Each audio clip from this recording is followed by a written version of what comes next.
ازيكم يا جماعة، عاملين ايه؟ يا رب تكونوا بخير. النهاردة يا جماعة أنا جايبة بطيخ وجبنة اسطنبول، عشان لازم آكل بطيخ وجبنة اسطنبول، عشان أحلى حاجة عندي بحبها في الصبح هي أكلة البطيخ مع الجبنة الاسطنبول.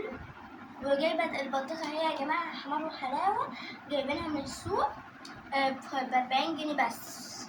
حلوة ازاي وحمرا. ماشي، ودلوقتي يا جماعة هدوق بقى، واللي بياكل الأكلة دي ازاي يكتبلي في الكومنتات. يلا بينا.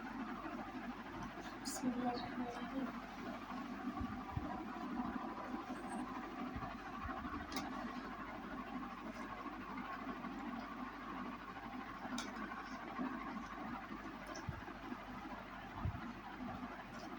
أفضل أكلة هي دي تسلية.